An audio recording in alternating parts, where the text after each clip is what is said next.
Mis padres organizaron una reunión falsa para tratar de engañarme y quedarse con la herencia que mi tía me había dejado. Pero lo que ellos no sabían era que yo ya conocía todo el plan antes de que llegaran, y terminaron cayendo en mi trampa. Hola, bienvenido. Dale me gusta, suscríbete y activa las notificaciones. Mi nombre es Ana Julia Silveira, y siempre creí que la familia era un refugio. Crecí en una casa sencilla en la zona este de Sao Paulo, rodeada de fiestas de domingo, primos ruidosos y bocadillos baratos. Desde niña me enseñaron a tender la mano, compartir lo poco que teníamos y sonreír incluso en los momentos difíciles. Mi madre, Janete, era costurera, y mi padre, Ricardo, alternaba trabajos temporales, pero nunca dejó que faltara el arroz ni el frijol en la mesa. Yo creía en la unidad familiar, en el amor incondicional, hasta el día en que descubrí un secreto capaz de derrumbar toda mi estructura. Fue entonces cuando todo cambió. Absolutamente todo. Todo comenzó cuando recibí una llamada inesperada de un abogado llamado Dr. Almeida. Yo estaba en la oficina revisando hojas de cálculo financieras, ya que trabajaba como analista senior en una empresa de inversiones. Su tono era formal, pero se notaba nervioso. Dijo que necesitábamos hablar en persona, pues existía un documento que involucraba mi nombre. Sentí un escalofrío sin entender por qué tanto apuro. Acordamos vernos en una cafetería cerca de la Avenida Paulista. Tomé un espresso mientras trataba de mantener la calma. Cuando él llegó, pidió permiso, se sentó y abrió una carpeta llena de papeles. Ana Julia, lamento decirle esto, pero necesitamos hablar de algo muy serio, anunció. Comenzó explicando que mi difunta tía abuela, Dulce Silveira, me había dejado una herencia significativa. Me quedé en shock, porque apenas la recordaba. Ella siempre vivió en el interior de Minas Gerais, casi sin contacto con el resto de la familia. El abogado explicó que Dulce tenía propiedades valiosas, acciones en una minera local y una reserva financiera considerable. Lo más sorprendente era que todo estaba registrado a mi nombre, sin incluir a mis padres ni a mis hermanos. Mis ojos casi se salieron cuando mencionó las cifras. Sentí una mezcla de euforia y miedo. Le pregunté por qué mi tía habría hecho eso. Él suspiró, ajustó los lentes y continuó. Sin rodeos, me dijo que Dulce había incluido una cláusula peculiar en el testamento.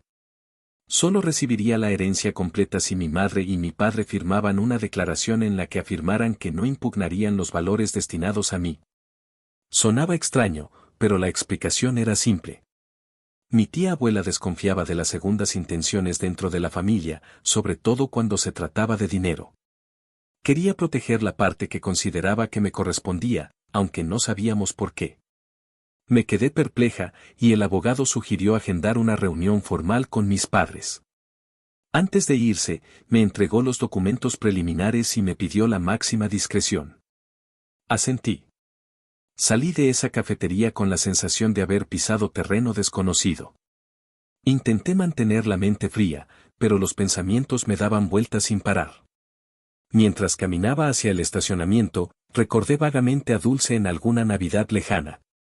Cuando apareció con regalos envueltos en papeles de colores, repartiéndolos entre los sobrinos y nietos. Hablaba poco, pero observaba mucho. ¿Cómo pudo tener tanto dinero y guardarlo en secreto durante tanto tiempo? Estaba intrigada. Sin embargo, mi prioridad era contarles a mis padres.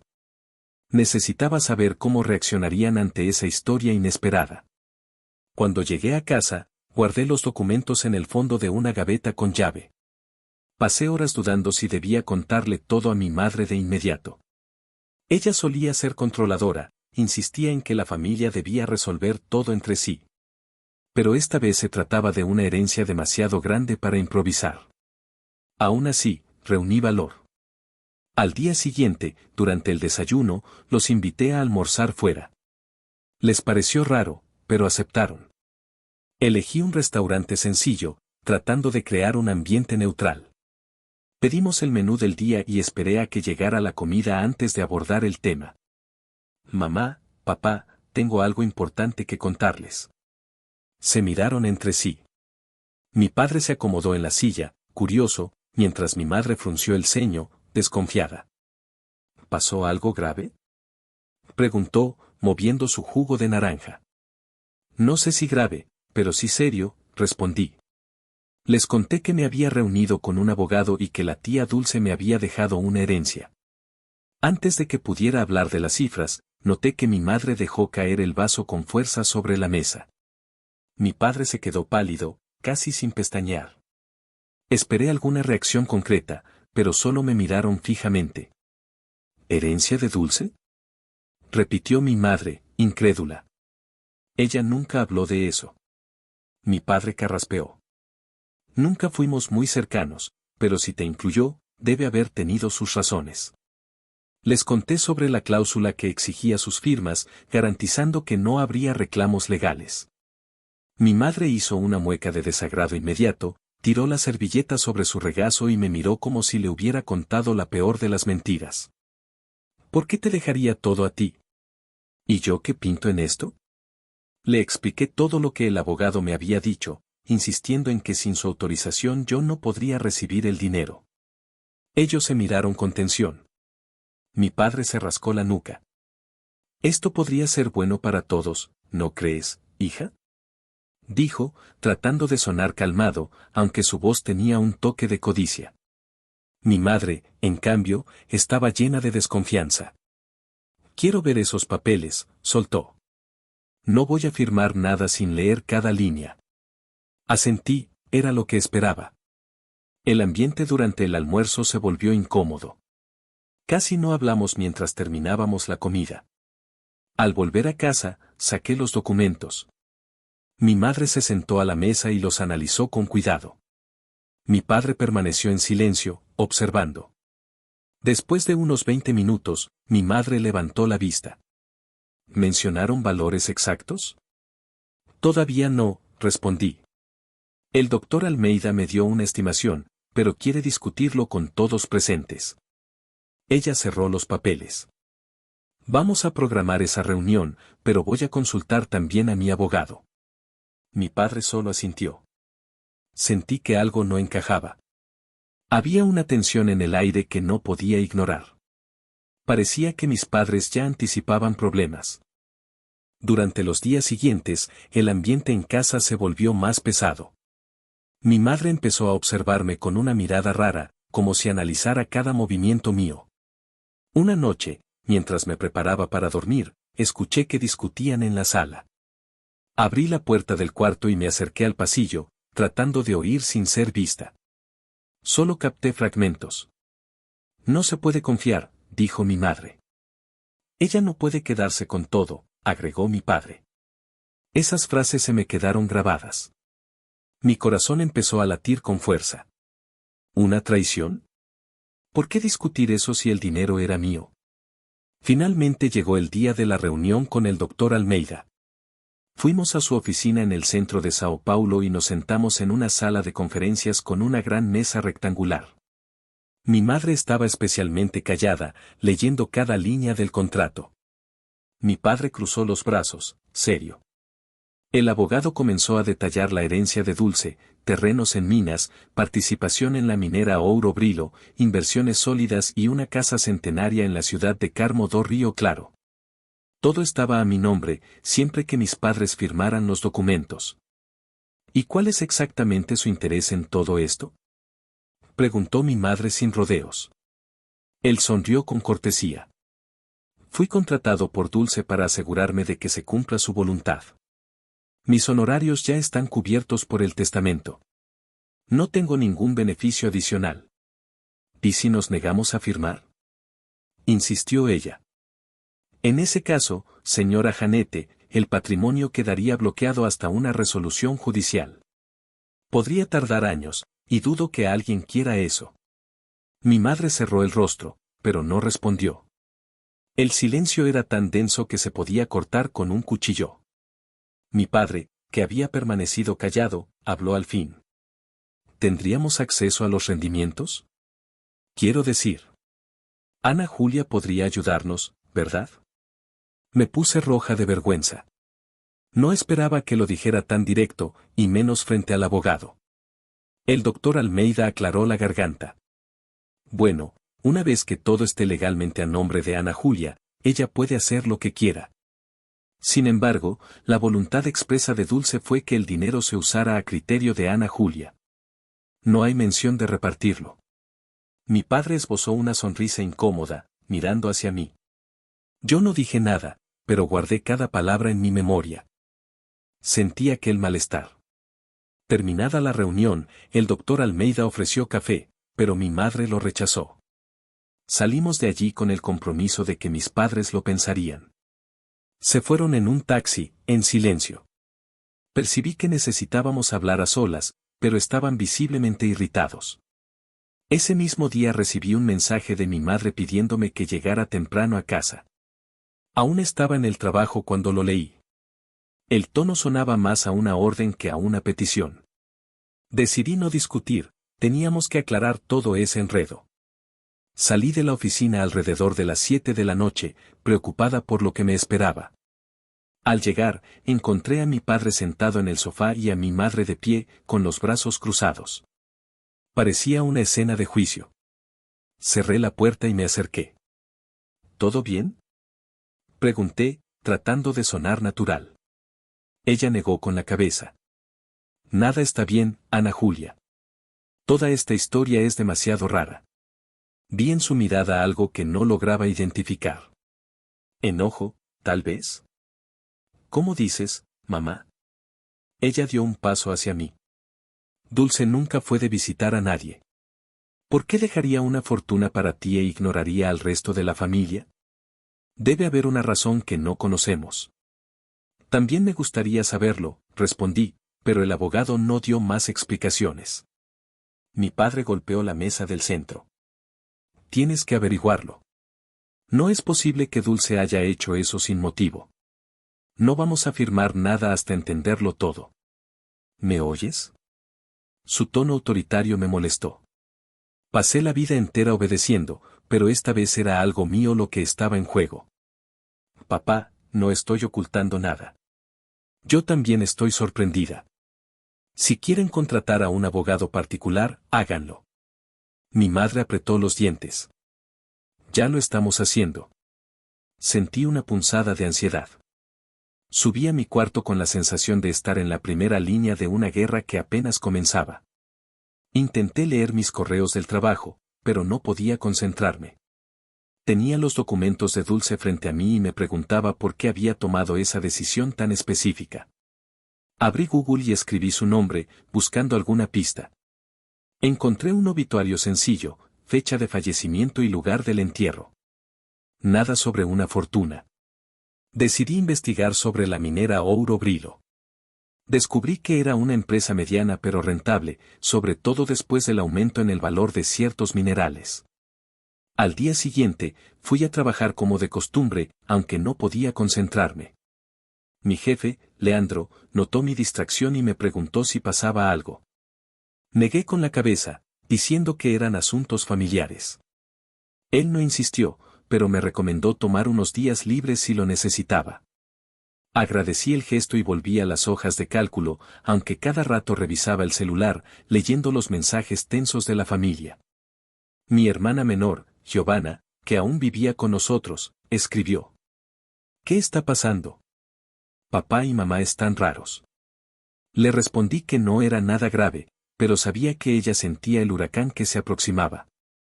Ese mismo día, mi abuela paterna, a quien no veía hacía meses, me llamó para preguntarme si era verdad que la tía Dulce me había dejado todo. Casi me atraganté de la sorpresa. ¿Quién te dijo eso?, pregunté. Ella soltó una risita amarga. Tu madre, me llamó indignada. Entonces entendí que mi madre ya estaba divulgando la historia. Antes de que pudiera responder, mi abuela continuó. Hija, no te ilusiones. Tu tía Dulce siempre fue muy reservada. Podría haber razones oscuras detrás de esto. Ten cuidado. Me despedí sin saber qué pensar. Parecía que todos sabían más que yo sobre los motivos de esa herencia. Al volver a casa, el ambiente estaba cargado. Mi madre me esperaba con una carpeta de papel manila. Dijo que era la propuesta del abogado que había contratado, un tal doctor Malta. Me senté a la mesa para escuchar mientras ella explicaba. Según él, lo mejor era impugnar el testamento, alegando que Dulce no estaba en pleno uso de sus facultades mentales. Sentí el rostro arder. ¿Impugnar el testamento? ¿Por qué? Ella suspiró. Porque es injusto. Toda la familia debería tener derecho. La miré, incrédula. Pero esa fue su voluntad expresa, mamá. Mi madre alzó la voz. ¿Y quién garantiza que ese abogado Almeida no falsificó todo? Quiero una pericia. Golpeé los documentos con la mano. Mamá, no puedes simplemente anular la voluntad de Dulce. Hay leyes que protegen los testamentos. Mi padre, que observaba en silencio, intervino. Podemos intentarlo. No firmaremos nada hasta estar seguros de que esto no es una farsa. Sentí una furia contenida. Entonces, ¿van a impedir que reciba lo que me corresponde? ¿Eso quieren? Mi madre frunció el ceño.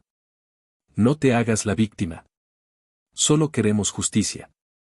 Así terminó la conversación, sin acuerdo. Esa noche me fui a dormir con la cabeza dando vueltas, preguntándome si Dulce había previsto precisamente esa reacción.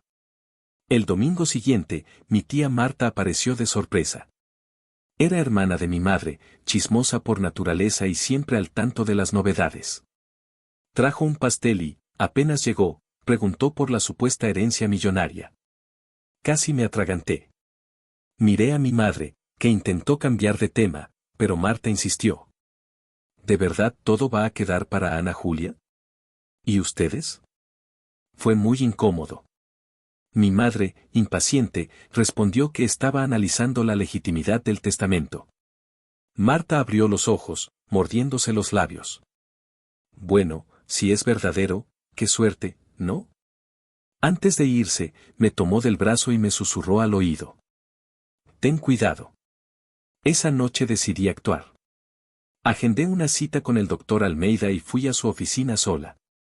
Llevé las notas que mi madre había conseguido del tal doctor Malta, donde constaba su intención de impugnar el testamento. Almeida revisó todo con calma y solo dijo. Pueden intentarlo, pero Dulce fue evaluada por 2 médicos antes de morir. Hay laudos que certifican su lucidez. Si ellos demandan, perderán tiempo y dinero, pero eso puede retrasar la herencia por años. Fruncí el ceño.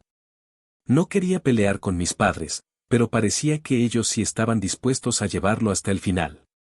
Le pregunté si había alguna manera de resolver el conflicto. El doctor Almeida sugirió que propusiera una división amistosa, cediendo una parte a mis padres sin necesidad de juicio. La idea me incomodó, iba contra la voluntad de Dulce. Aún así, lo pensé. Tal vez era la única forma de evitar una guerra familiar. Antes de irme, me entregó copias de cartas antiguas de Dulce, dirigidas a mí, que nunca habían sido entregadas. Me sorprendí. Leí una de ellas en la recepción. Decía. Ana Julia, espero que algún día entiendas por qué hice esto. Guardé las cartas en el bolso y manejé de regreso a casa. Al estacionar, vi a Giovanna asomada en la ventana de mi cuarto. Tenía una expresión preocupada, moviendo la cabeza como si quisiera advertirme de algo. Entré y le pregunté qué pasaba. Ella me llevó a un rincón y susurró. Escuché a mamá y papá diciendo que van a presionarte. Hablan de inventar cosas para desacreditar el testamento.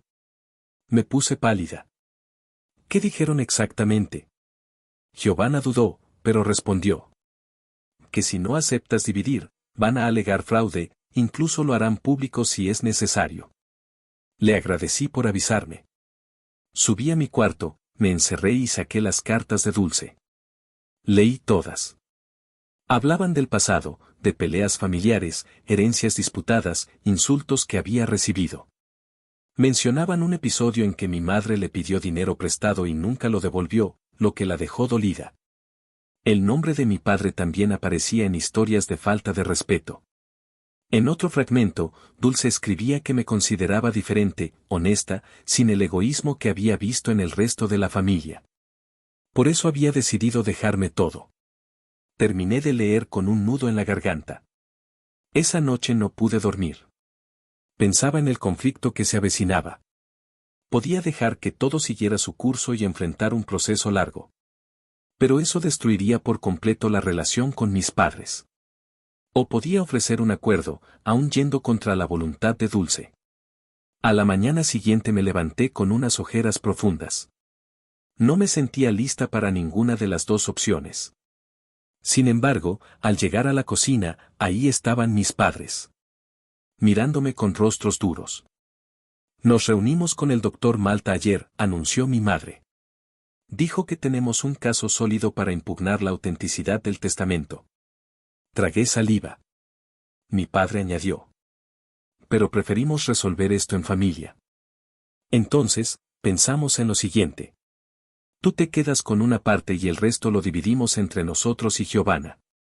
Así no peleamos en la justicia. Es una salida sencilla y evitas problemas. Mi reacción fue inmediata. Eso no es lo que Dulce quería. Mi madre alzó una ceja. Lo que Dulce quisiera o no, poco importa ahora. Hizo un testamento absurdo, ignorando al resto de la familia. Si no colaboras, abrimos un proceso. Cerré los puños. Aquello era una amenaza directa. Me sentí acorralada y llena de una rabia que casi se desbordó. ¿De verdad van a obligarme a traicionar la confianza de tía Dulce? Pregunté con la voz temblorosa. Mi madre se encogió de hombros. Ella nos ignoró primero. No tenemos culpa si decidió privilegiarte a ti. Mi padre suspiró. Míralo por el lado práctico, Ana Julia.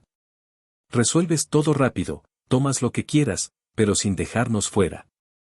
Me levanté de la mesa sin comer nada y me encerré en mi cuarto. Escuché a mi madre gritar, no sirve de nada que te encierres, pero necesitaba un tiempo a solas. Pensaba en cómo no sentían la menor vergüenza de presionar a su propia hija. Tomé el teléfono y llamé al doctor Almeida, contándole la situación. Confirmó que, legalmente, podía rechazar cualquier acuerdo, pero eso generaría una larga disputa. El testamento tenía bases sólidas. Sin embargo, mi madre y mi padre podían recurrir a todo tipo de artimañas. ¿De verdad quieres entrar en una guerra familiar?, preguntó él. No respondí de inmediato. Mi deseo era defender la voluntad de Dulce, pero la idea de iniciar una pelea judicial contra mis propios padres me revolvía el estómago. Agradecí su orientación y colgué.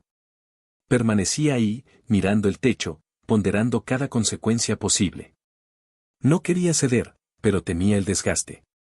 Pasé los días siguientes sumergida en el trabajo, intentando evitar nuevos enfrentamientos. Sin embargo, cada noche, al llegar a casa, el ambiente era el mismo, preguntas indirectas, comentarios pasivo-agresivos y miradas de desaprobación. Parecía que se habían unido contra mí. Una semana después, recibí un correo del doctor Malta, dirigido al doctor Almeida y con copia para mí, solicitando documentos para verificar sospechas de manipulación y el certificado de sanidad mental de la fallecida. Mi corazón se aceleró. Realmente estaban avanzando con la idea de impugnar. Imprimí el correo, doblé la hoja y la guardé en mi bolso. Necesitaba prepararme para lo que venía. Giovanna fue la única que intentó apoyarme, aunque discretamente. Sé que esto es injusto, me dijo en un susurro. Pero no puedo pelear con papá y mamá. Solo quiero que sepas que no estoy de acuerdo con lo que hacen. Le agradecí, pero no quise involucrarla demasiado. Ya tenía suficientes problemas. Decidí viajar a Minas Gerais, donde vivía Dulce, para ver de cerca las propiedades y entender mejor todo. Avisé a mi jefa que tomaría unos días. Ella aceptó, pues aún tenía vacaciones acumuladas. No les conté nada a mis padres. Necesitaba ir sola e investigar el pasado de Dulce. Partí el sábado por la mañana, conduciendo por la Fernão Díaz. En el camino, repasaba mentalmente fragmentos de las cartas. Una frase en especial me martillaba la cabeza. Descubre dónde guardé los recuerdos del pasado y entenderás por qué necesitas esta herencia. ¿Qué quería decir Dulce con eso? Llegué a Carmo do Rio Claro a media tarde y busqué la antigua casa de la familia. La encontré en una calle tranquila, cerca de una iglesia colonial.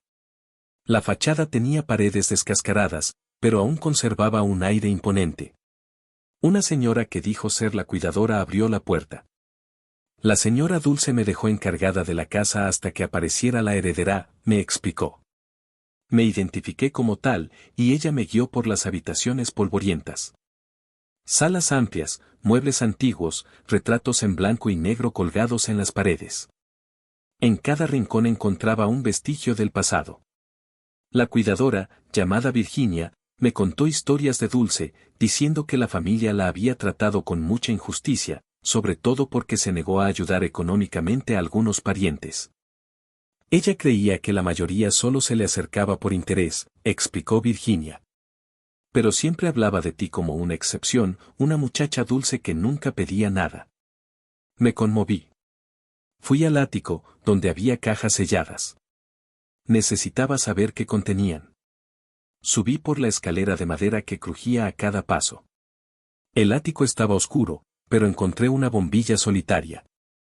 Abrí la primera caja, álbumes de fotos, cartas antiguas, recortes de periódicos sobre una sociedad local de minería.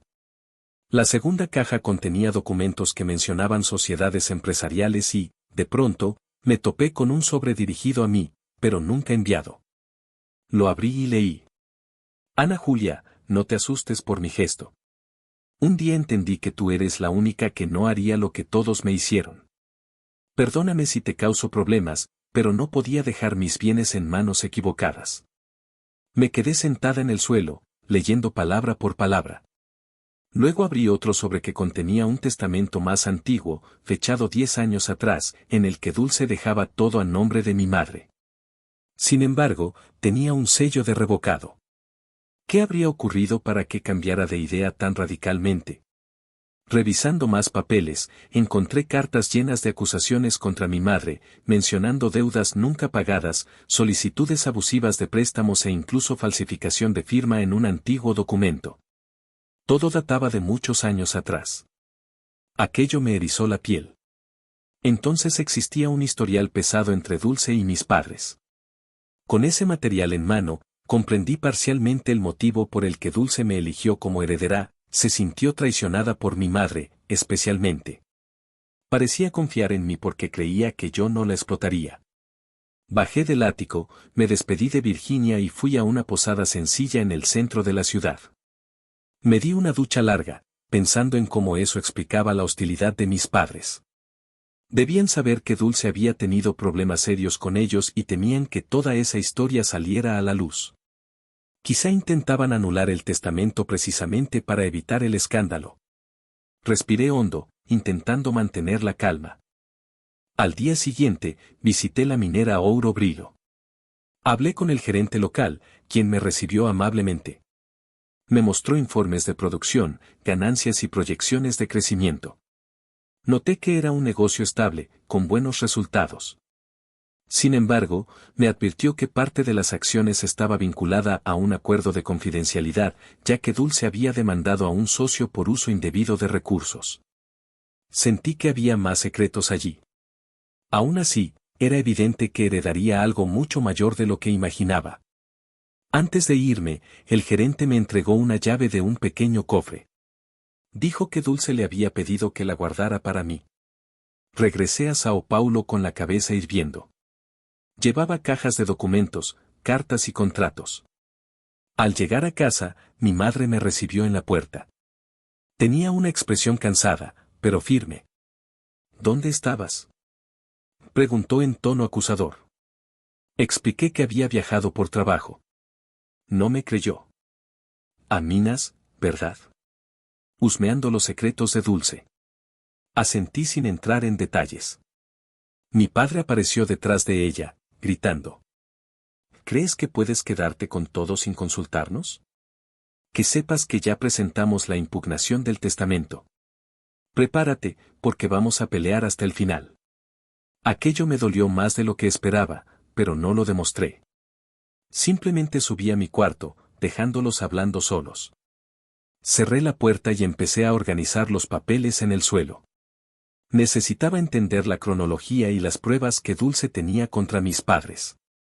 Había anotaciones sobre cheques sin fondos, préstamos impagos, amenazas veladas. Era evidente cuánto había sufrido Dulce.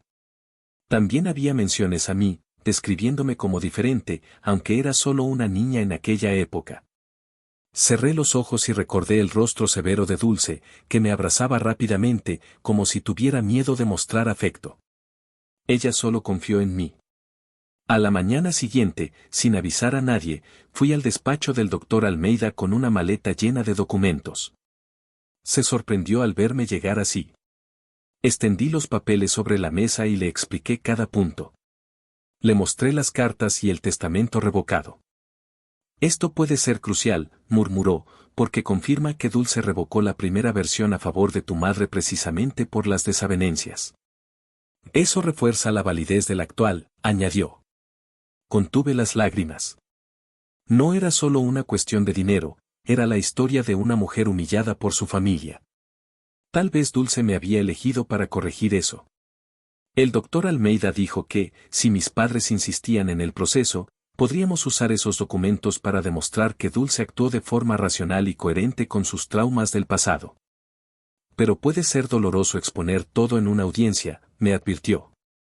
Asentí, sabiendo que la suciedad íntima de nuestra familia podría salir a la luz.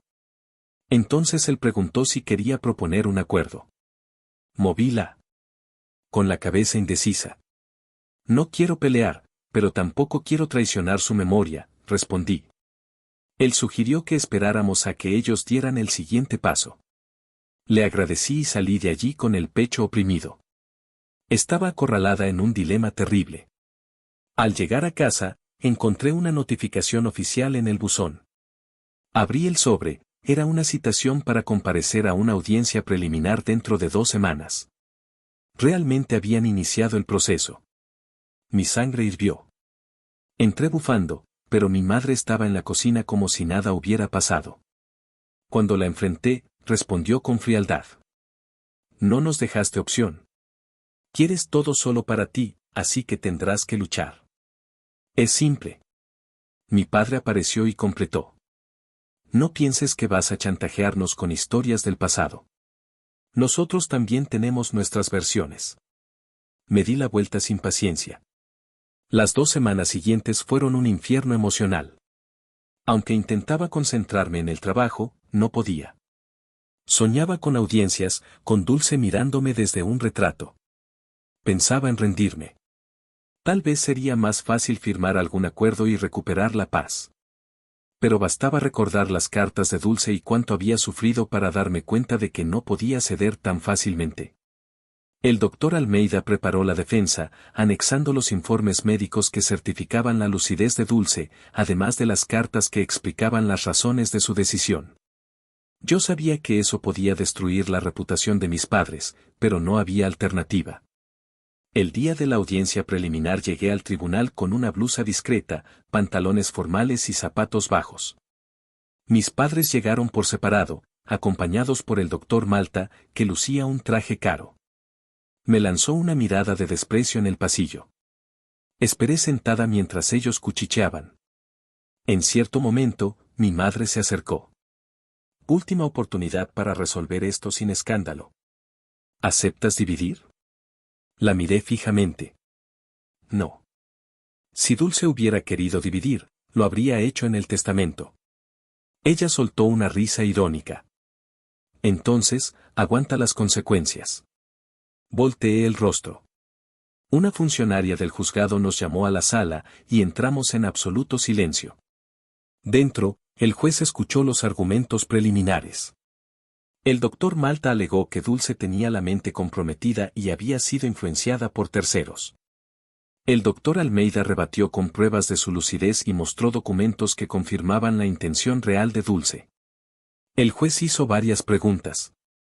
Mis padres, al declarar, intentaron mostrar que Dulce siempre había sido excéntrica y que no tenía cercanía conmigo. Pero el doctor Almeida presentó las cartas que ella me escribió. El magistrado decidió fijar una nueva audiencia para analizar todo con calma y recomendó intentar una conciliación. Salí de ahí con el corazón acelerado, sin un desenlace inmediato. Esa noche, mi madre me llamó a la sala. Dijo que haría mis maletas y me echaría de la casa si seguía empecinada. Respondí que podía mudarme sola. Subí, tomé una maleta y empecé a echar ropa dentro. Giovanna corrió llorando, pidiéndome que no lo hiciera. Le respondí que no tenía elección. Cuando mi madre vio la maleta, gritó: «No hagas una escena». Pero yo estaba decidida. Quería un lugar donde conservar mi dignidad. Salí, arrastré las maletas hasta el coche y conduje sin rumbo. Sentía el pecho en llamas, pero estaba decidida a luchar. Busqué un hotel barato esa noche. Mientras estaba acostada en un cuarto diminuto, sin saber bien qué hacer, recibí un mensaje de Giovanna. «Perdona a mamá y papá. Están desesperados». Pensé en responder, pero desistí. Había llegado demasiado lejos para retroceder. Tenía que mantenerme firme, aunque doliera. En los días siguientes, me alojé en un aparta-hotel y traté de retomar mi rutina laboral. Le conté lo básico a Leandro, mi jefe, quien, conmovido, me ofreció apoyo. Al menos tenía un poco de paz lejos de la guerra familiar que se había desatado en casa, aunque una parte de mí extrañaba tener un hogar. Finalmente llegó la fecha de la segunda audiencia. Me desperté con el corazón acelerado. Me puse una ropa sobria y fui al tribunal, acompañada por el doctor Almeida. Mis padres también llegaron, con rostros duros, sin dirigirme la palabra. El juez nos recibió en una sala más pequeña, donde intentó conciliar a las partes. El doctor Malta insistió en una división amistosa. Miré a mi abogado, que me sostuvo la mirada. Entonces hablé con firmeza. No acepto dividir nada. La voluntad de Dulce fue clara y pienso respetarla. Si insisten, presentaré todas las cartas y pruebas que explican su decisión. Mi madre abrió los ojos con furia. ¿Nos estás amenazando? Elevé la voz. Estoy siendo sincera. Ustedes saben lo que Dulce escribió. El juez pidió calma. Luego encendió la grabadora y solicitó que cada parte hablara. El doctor Malta argumentó que Dulce guardaba rencor y pudo haber sido influenciada por terceros para firmar ese testamento.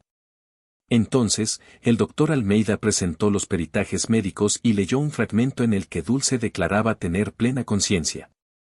Fue un momento tenso, pues mis padres me lanzaban miradas de odio, sobre todo cuando el juez les preguntó si tenían pruebas concretas de que Dulce no estaba lúcida. No las tenían. Se programó otra audiencia para escuchar testigos. En ella, la ama de llaves, Virginia, declaró cómo Dulce siempre había sido firme en sus decisiones. También compareció el gerente de la minera, confirmando que Dulce había firmado personalmente los acuerdos. Todo reforzaba su lucidez. Mis padres empezaban a quedarse sin argumentos. En cierto momento, el juez preguntó por qué Dulce habría revocado el testamento anterior. El doctor Malta intentó cambiar de tema, pero el doctor Almeida estaba preparado. Mostró documentos sobre los problemas financieros que involucraban a mi madre y explicó los motivos por los cuales Dulce había dejado de confiar en ella. Mi madre bajó la cabeza.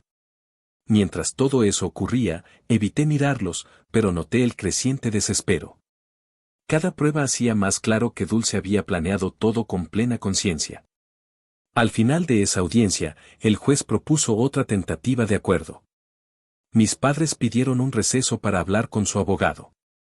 Yo y el doctor Almeida esperamos en otra sala. Después de unos 20 minutos, regresaron. Mi madre habló con voz temblorosa. Queremos una cantidad de dinero, pero no seguiremos impugnando nada. ¿Cuánto puedes darnos? Miré al doctor Almeida, que me sostuvo la mirada. Era el momento de decidir si cedería o no. Si Dulce hubiera querido, les habría dejado algo, dije, pero viendo la mirada suplicante de mi padre, añadí, sin embargo, para terminar con esto, ofrezco el 10% del valor líquido total. Sin tocar las acciones de la minera. Mi padre hizo una mueca de frustración, pero mi madre lo empujó suavemente. Es mejor que nada. Podemos aceptar, siempre que sea inmediato. El doctor Almeida confirmó que podíamos establecer el acuerdo, aunque requería homologación legal. El juez aceptó oficializarlo, dando por cerrado el proceso. Me sentí aliviada y, al mismo tiempo, confundida. Acababa de ceder una parte de algo que Dulce no quería compartir. Apenas firmamos el acuerdo, salí del tribunal con una sensación agridulce. Mis padres me alcanzaron en el pasillo. Mi madre intentó sonar conciliadora. Es mejor así, ¿verdad? No respondí. Mi padre murmuró. Al menos no terminamos matándonos. Me alejé sin ánimos de celebrar. En ese instante entendí que algo se había roto entre nosotros para siempre. Era imposible volver a lo que solíamos llamar familia. Tomé el coche y conduje sin rumbo por un tiempo. Paré en un centro comercial, entré en una cafetería, pedí un espresso doble y traté de asimilar todo. Recordé a Dulce, sus cartas, y lo que ella habría pensado de todo esto. Los días siguientes los dediqué a formalizar los trámites. Transferí el 10% a mis padres, quienes firmaron la renuncia a cualquier futura impugnación. El proceso fue archivado. Finalmente, el testamento de Dulce fue reconocido en su totalidad, con excepción de esa parte que negocié. El doctor Almeida me felicitó, pero yo me sentía extraña, como si hubiera traicionado a Dulce parcialmente. Sin embargo, conservé la convicción de que no había una mejor alternativa. Necesitaba cerrar aquella disputa, porque me estaba consumiendo. El resto de la familia también se enteró, y corrieron todo tipo de comentarios. Algunos me consideraron generosa, otros, débil. Me mudé definitivamente a un departamento pequeño, usando parte del dinero recibido. Quería mantenerme alejada de mis padres por un tiempo. Giovanna me enviaba mensajes diciendo que en casa las cosas seguían tensas, pero al menos ya no se hablaba de juicio. Intenté mantener contacto con ella, aunque no volví a poner un pie en aquella casa. Me concentré en administrar los bienes. Volví a visitar la minera, revisé contratos, contraté una consultoría para entender mejor dónde invertir. También me encargué del mantenimiento de la casa en Carmo do Río Claro, dejando a Virginia como responsable. Me convertí en una especie de administradora inesperada, aprendiendo todo en la práctica. Una tarde decidí abrir la caja fuerte cuya llave me había entregado el gerente de la minera. Encontré documentos importantes, acciones, certificados y, para mi sorpresa, un diario de DCE. Al hojearlo, me topé con relatos sobre mi madre, mi abuela y otras personas que la buscaban pidiéndole dinero. DCE anotaba cada situación, cada presión que sufría, y describía el dolor de no tener un vínculo familiar genuino. El diario terminaba con una frase que me heló la sangre: solo Ana Julia me parece digna de confianza. Si ella me decepciona, entonces no quedará nada. Solté el diario sobre mi regazo, tragando el nudo que se formaba en mi garganta.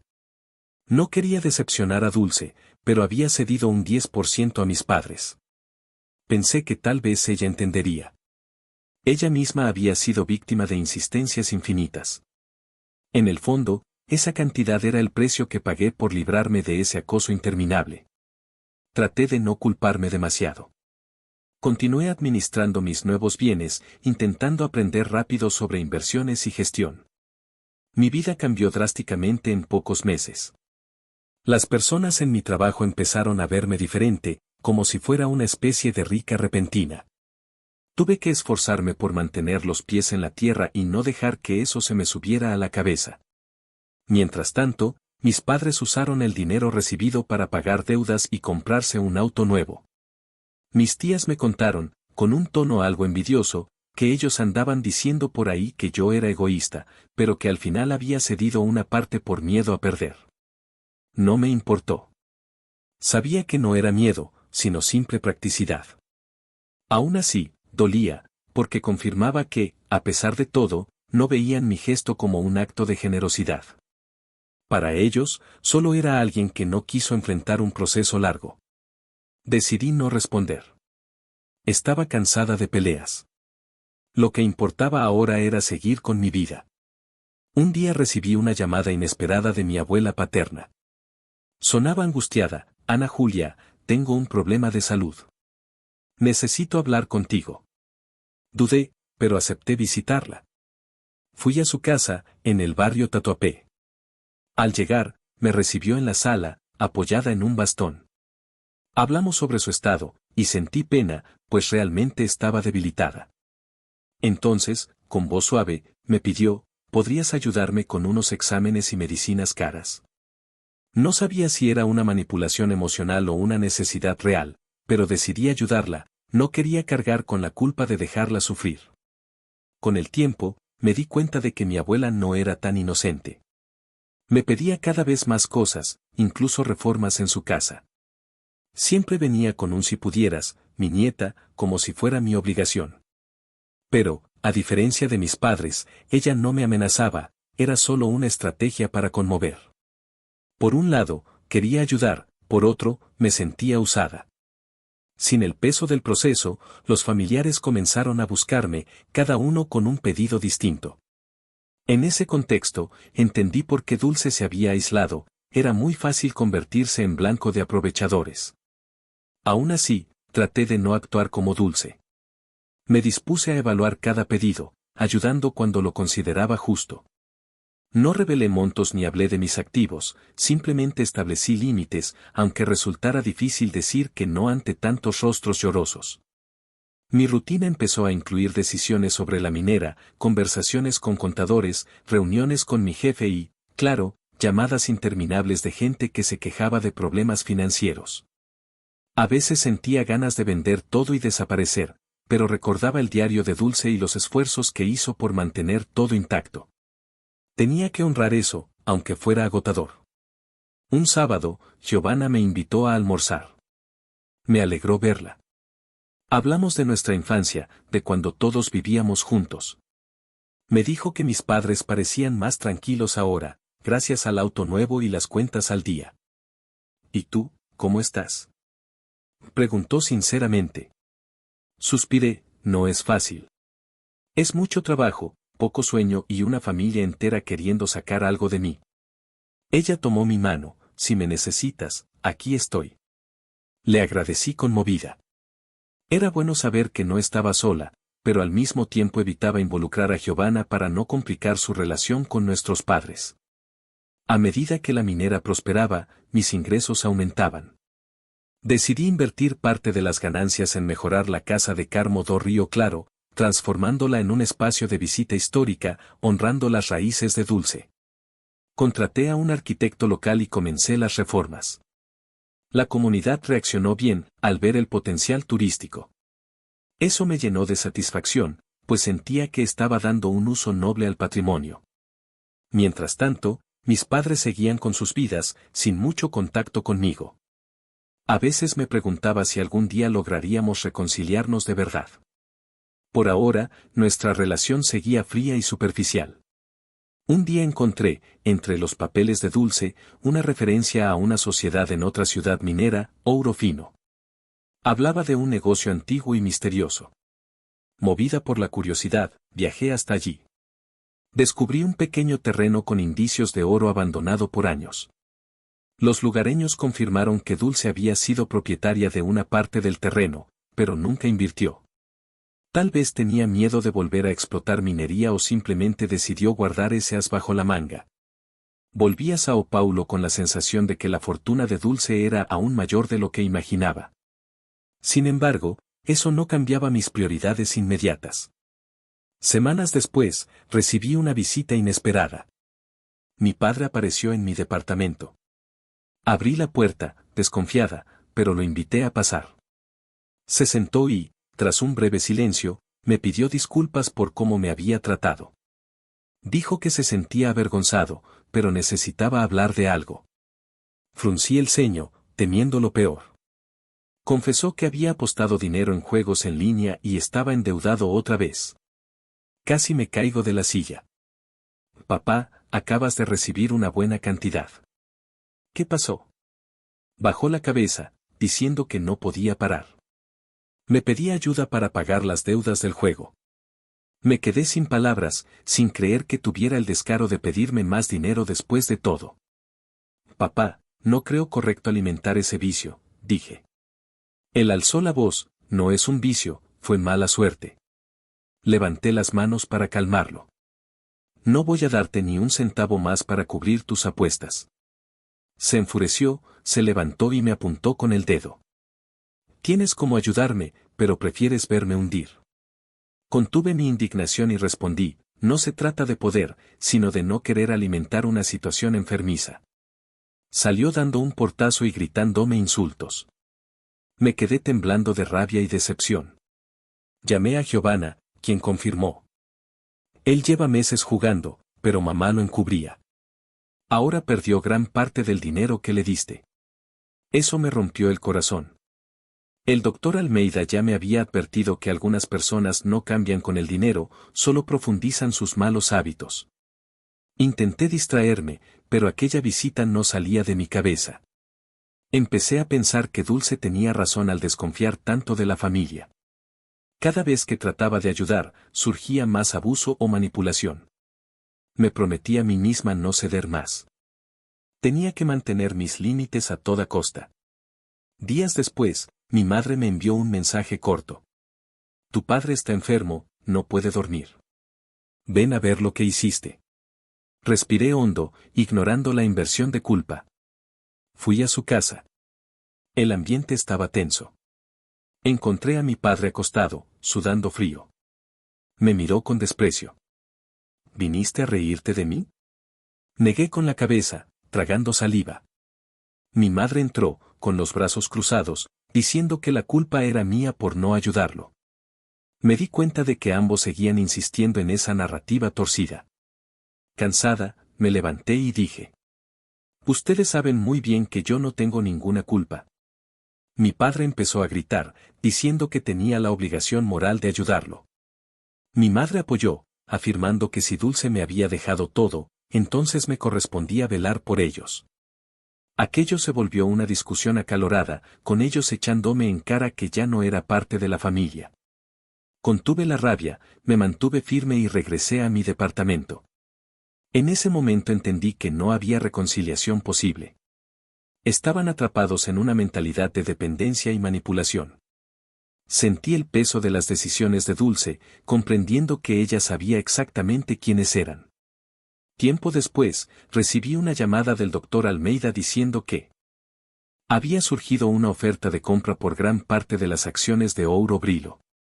Sería una transacción millonaria, pero implicaba entregar el control de la minera a un grupo extranjero. Tenía que decidir con urgencia. Pasé días reflexionando, consultando a especialistas y analizando informes de sostenibilidad. Tenía miedo de vender, ya que era el mayor activo que Dulce había dejado. Por otro lado, podría liberarme para siempre de las presiones familiares.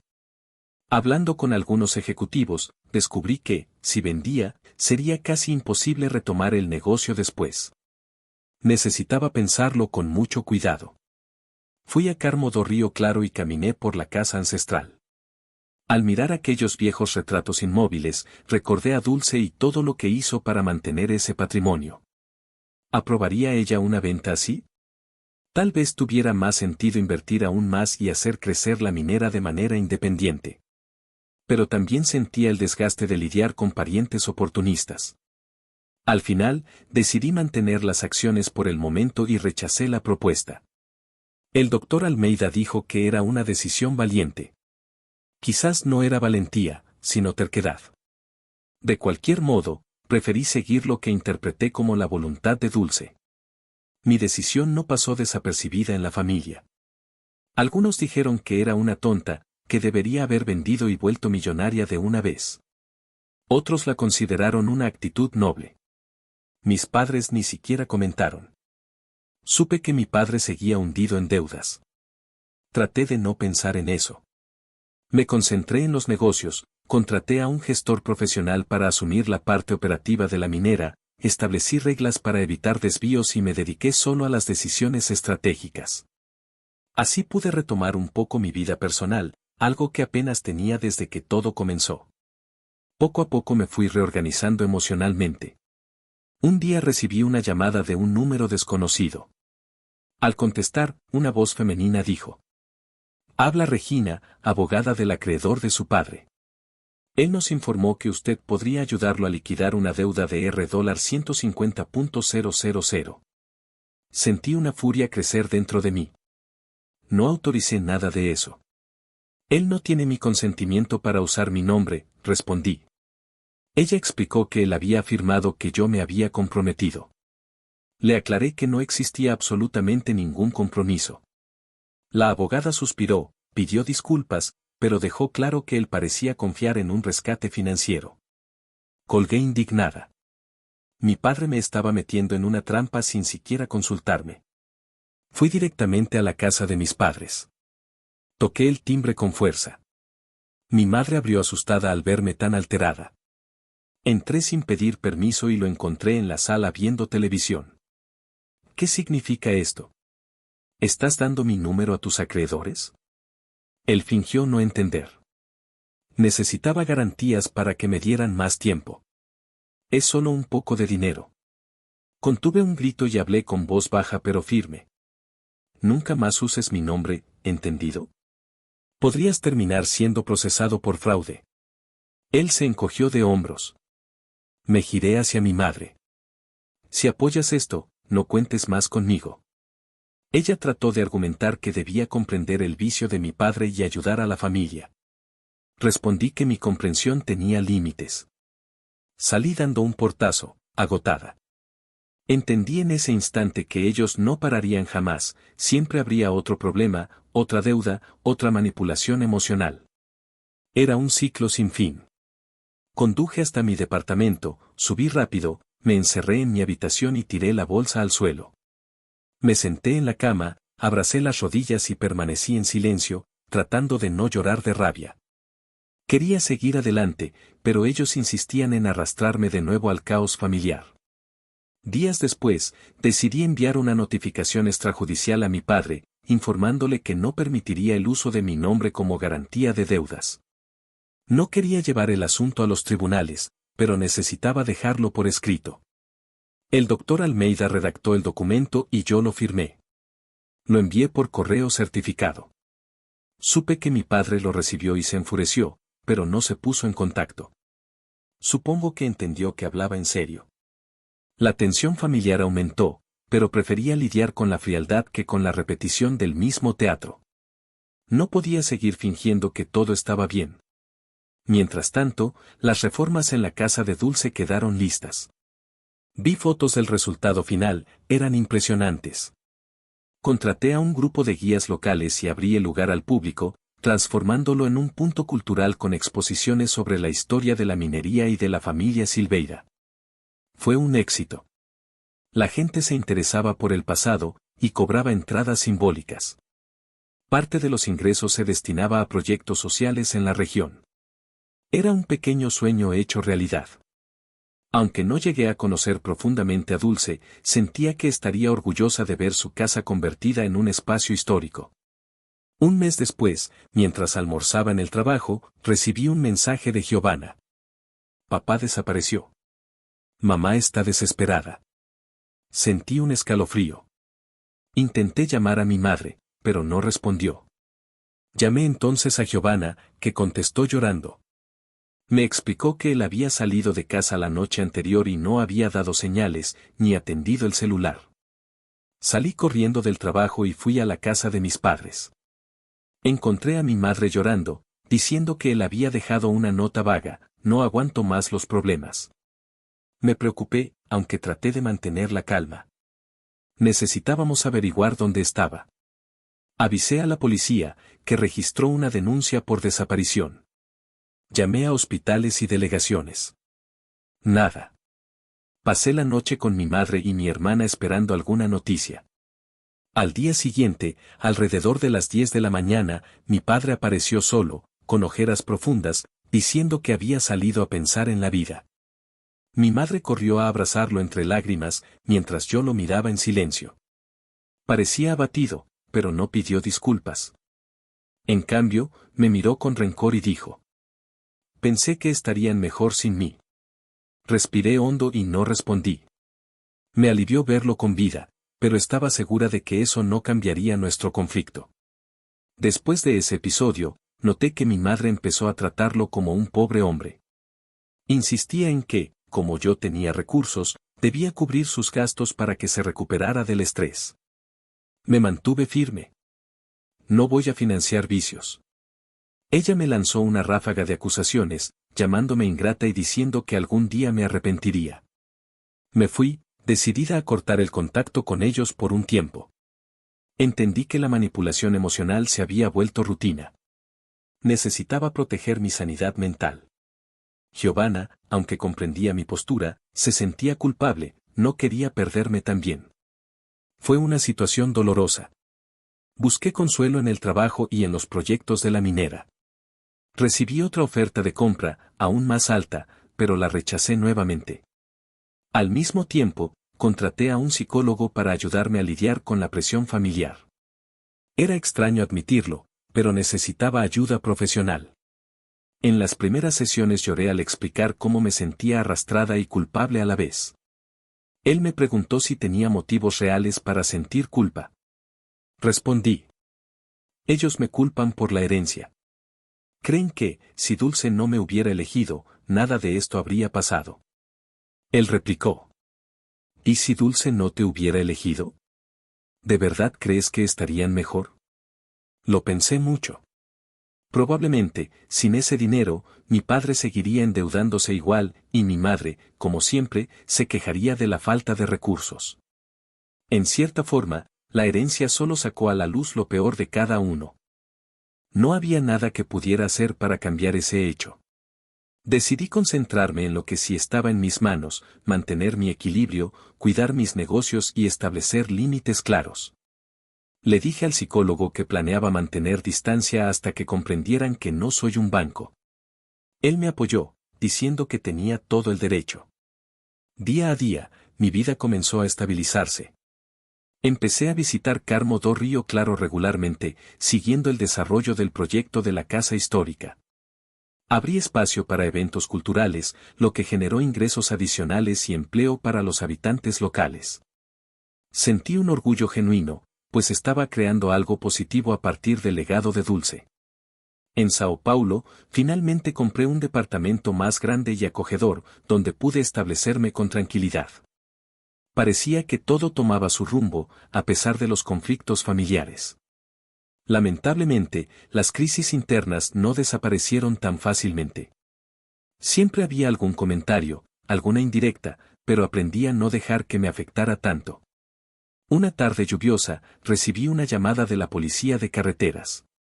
Mi padre había sufrido un accidente leve en la autopista, conduciendo a alta velocidad. No resultó herido de gravedad, pero el coche quedó destruido. Fui al hospital.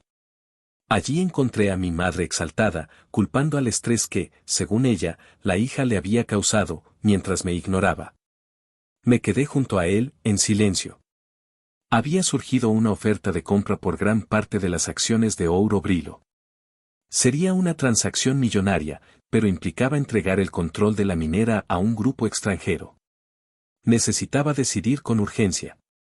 Pasé días reflexionando, consultando especialistas y analizando informes de sostenibilidad. Tenía miedo de vender, pues era el mayor activo que Dulce había dejado. Por otro lado, podría librarme para siempre de las presiones familiares. Hablando con algunos ejecutivos, descubrí que si vendía, sería casi imposible recuperar el negocio después. Tenía que pensarlo con cuidado.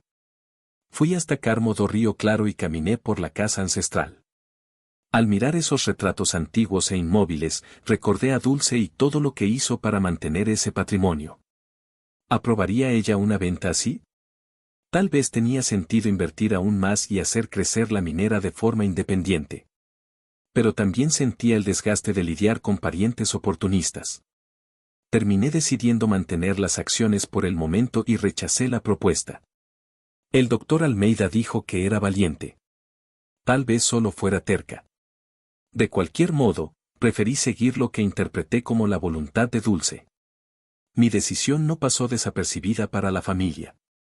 Algunos dijeron que era tonta, que debía haber vendido y hecho millones de una vez. Otros lo consideraron un gesto noble.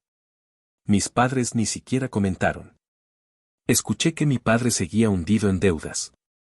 Traté de no pensar demasiado. Me concentré en los negocios, contraté a un gerente profesional para encargarse de la parte operativa de la minera. Creé reglas para evitar cualquier desvío y me dediqué solo a las decisiones estratégicas. Así pude retomar un poco mi vida personal, algo que casi no tenía desde que todo empezó. Poco a poco me fui reorganizando emocionalmente. Un día recibí una llamada de un número desconocido. Al contestar, una voz femenina dijo: «Aquí habla Regina, abogada del acreedor de su padre. Él nos comentó que usted podría ayudarlo a liquidar una deuda de $150,000. Sentí una furia creciendo dentro de mí. No autoricé nada de eso. Él no tiene mi consentimiento para usar mi nombre. Ella explicó que él había afirmado que yo me había comprometido. Respondí que absolutamente no había ningún compromiso. La abogada suspiró pidiendo disculpas, pero dejó claro que él parecía confiar en un rescate financiero. Colgué indignada.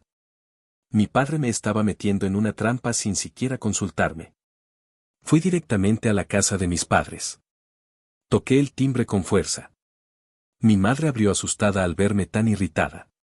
Entré sin pedir permiso y encontré a mi padre en la sala viendo televisión.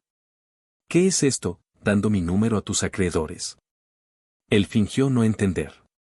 «Necesito garantías para que me den más tiempo. Es solo un poco de dinero». Reprimí un grito y hablé bajo, pero firme: «Nunca más uses mi nombre, ¿en serio? Puedes acabar procesado por fraude». Él se encogió de hombros. Me volví hacia mi madre: «Si apoyas esto, no cuentes más conmigo».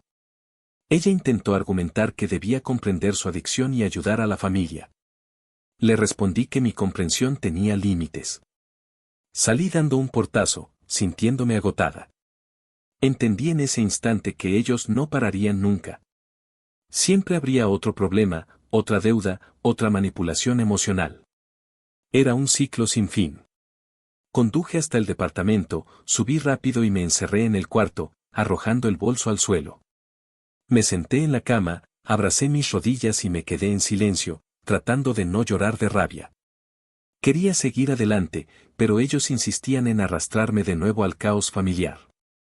Días después decidí enviar una notificación extrajudicial a mi padre, informándole que no permitiría el uso de mi nombre como garantía de deudas. No quería llevarlo a los tribunales, pero necesitaba dejarlo por escrito. El doctor Almeida redactó el documento y yo lo firmé. Lo envié por correo certificado.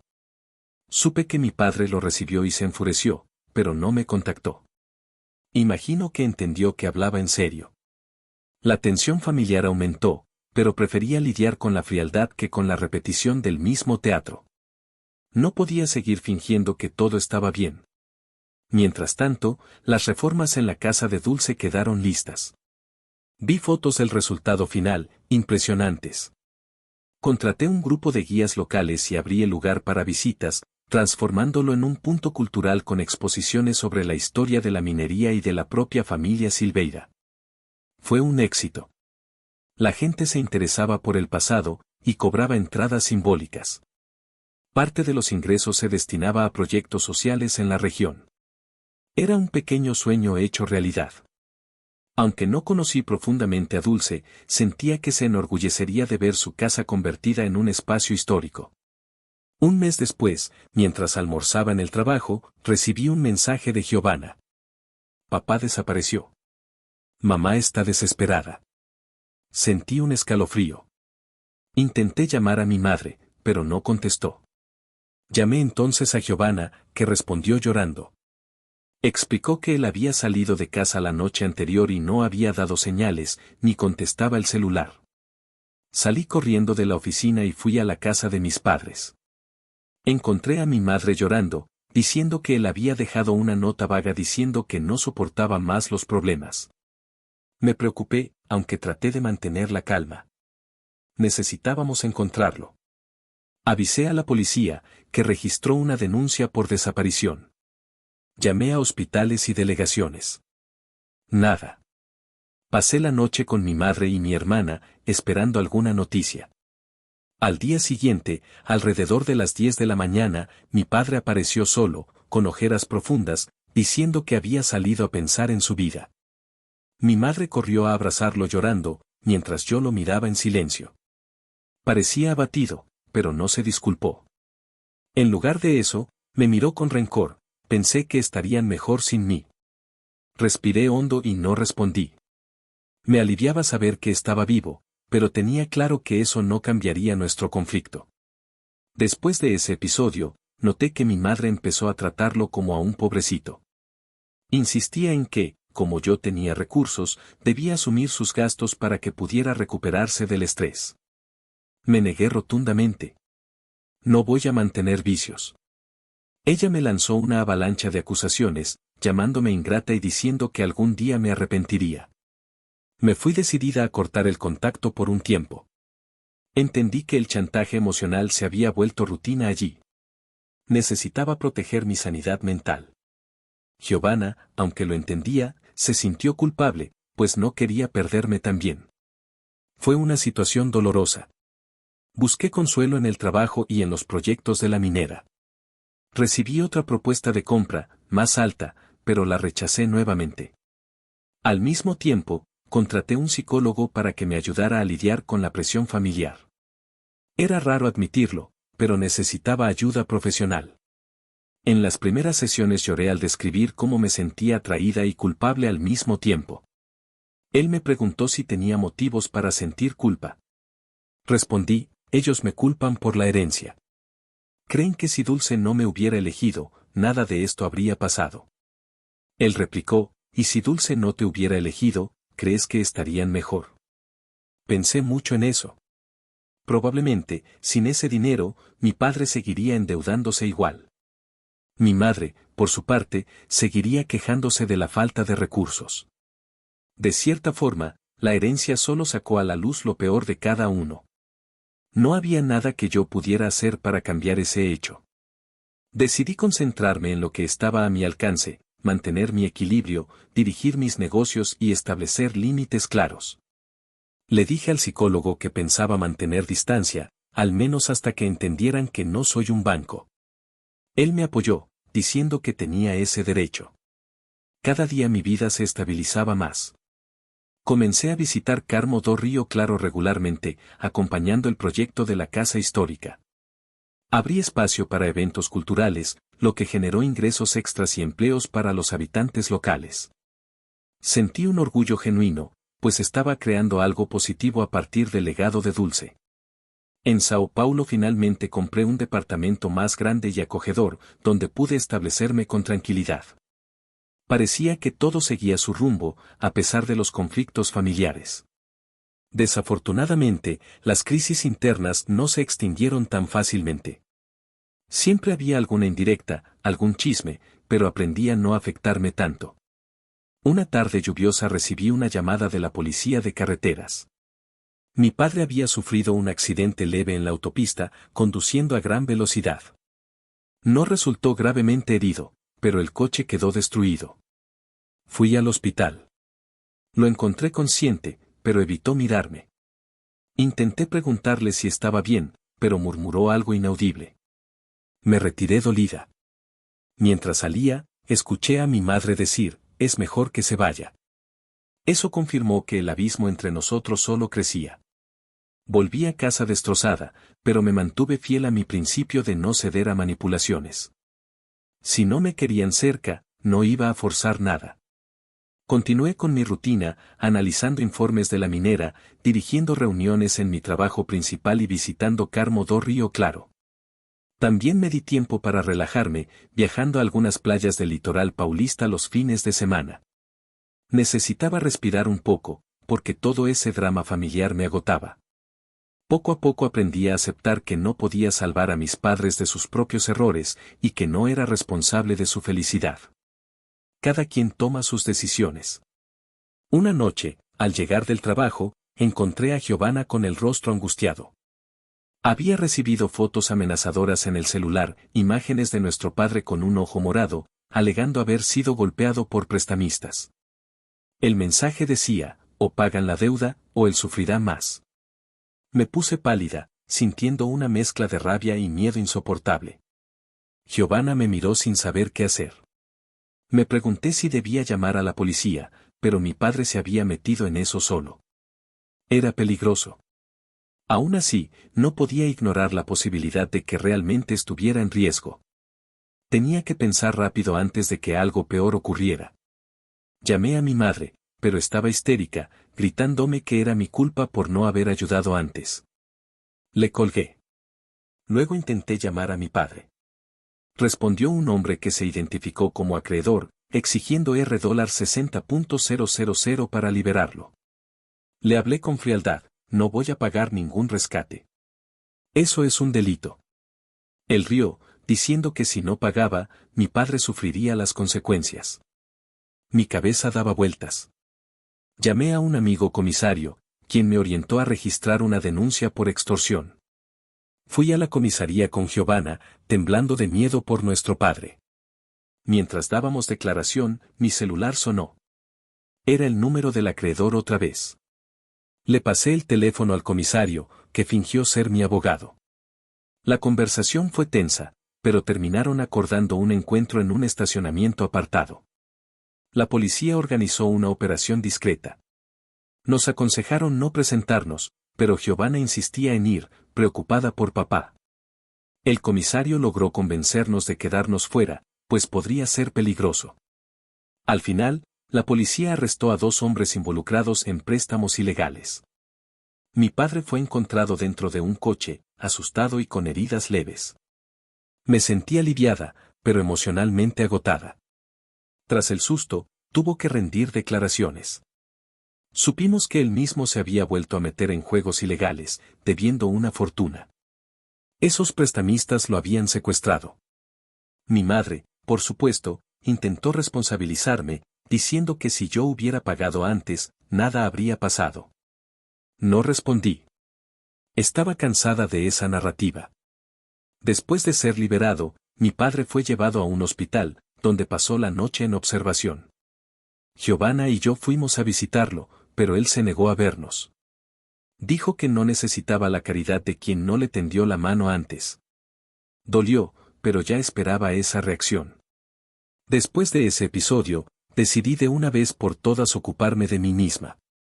Concluí que, aunque la familia es importante en teoría, hay un límite insuperable cuando la manipulación y la adicción no dominan todo.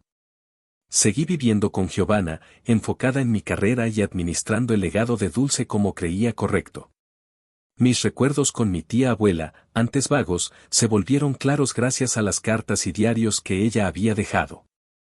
Ella previó todo, dejándome protegida contra chantajes. Tal vez debía haber hecho una excepción al dar un 10% a mis padres, pero fuera de eso, cumplí cada línea de su testamento. Cierro esta historia sin moraleja ni lección definitiva. Son solo hechos y consecuencias, conflictos y decisiones. Mi familia se fragmentó, y yo seguí con lo que me correspondía, una gran herencia, llena de secretos y desafíos que nunca parecían tener fin. Si conseguí algo más allá del dinero, fue la conciencia de que no todo puede arreglarse. A veces la verdad se impone, y quien no la acepta queda al margen. Tal vez Dulce me dejó esa fortuna para liberarme de la misma opresión que ella vivió. Por ahora, vivo mis días con una paz relativa, consciente de que el camino fue turbulento. Y tal vez aún no haya llegado a su fin.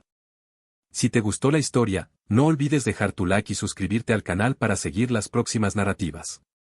Muchas gracias por estar aquí conmigo, hasta pronto, y nos vemos en el próximo cuento.